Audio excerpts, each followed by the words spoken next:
I think that a lot of our training is to jump in and say, okay, so you had a relapse. Okay, so what were the events that led up to it? What were what do we do? What's the recovery plan? What are we going to do? And what I'm finding is just sitting and letting them talk about it. Hmm. And so because what I'm really seeing is a lot of times they go into a shame spiral all on their own.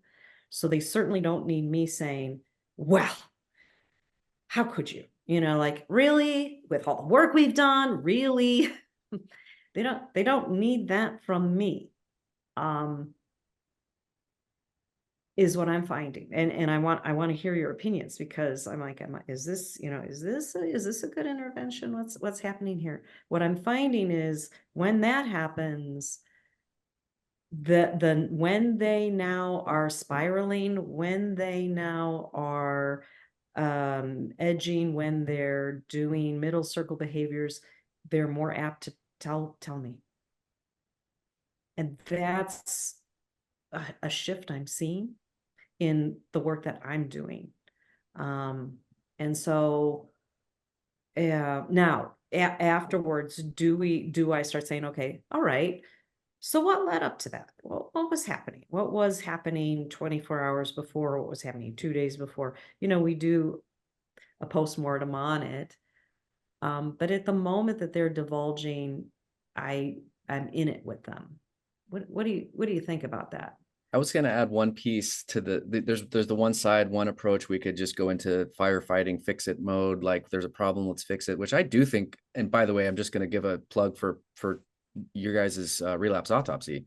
I use Tim Stein's relapse autopsy all the time when someone has a relapse. It's very helpful, very effective. It does a real exhaustive, look into what happened, what the problem was. I do think it's very helpful. Yeah, I I also will like say it's now the Willow Tree Willow Tree. autopsy, and Thank we you. we just updated it, so it's even cooler and Well, better. and I'm going to get your new version because I found the old one helpful. So if it's even cooler and better, then I'll use the new one. What I think there's the flip side too. I see sometimes happen in meetings, and sometimes I even find my knee-jerk tendency is to overly like give absolution or kind of go in, and almost like encourage. We hear this from people. Well, we don't want to shame the person, so then we'll go the opposite side and almost minimize it and say, well, isn't that bad? Or you're doing the best you can, you haven't lost all your recovery, you don't lose. We can go into sort of smoothing it over before letting the person actually sit. I know what I heard you say, Wendy, is not either way. We're not going to try and solve the problem because there's a problem, something happened, the person relapsed, or we're not just going to smooth it over and say it wasn't that big of a deal. We're just going to we're going to give space to talk about it and explore it. So Mhm.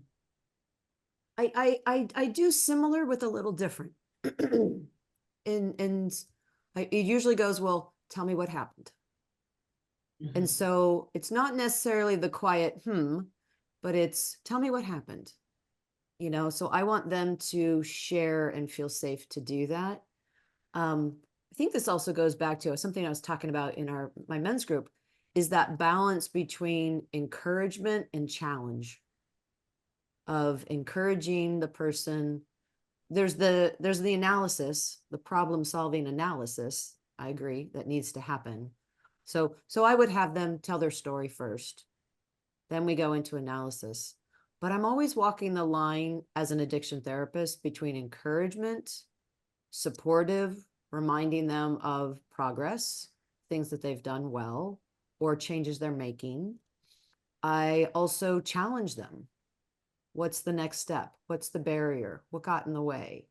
How are you going to do this differently, better next time?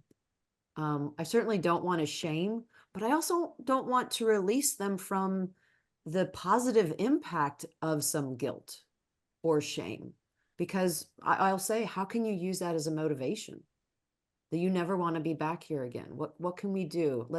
So I want to not rescue them away from that. Not that I'm saying any of you are, but I think it's important to feel some regrets. And then how do you harness that? And that keeps it from the shame going over the cliff. But I'm always walking this balance of encouragement and confrontation.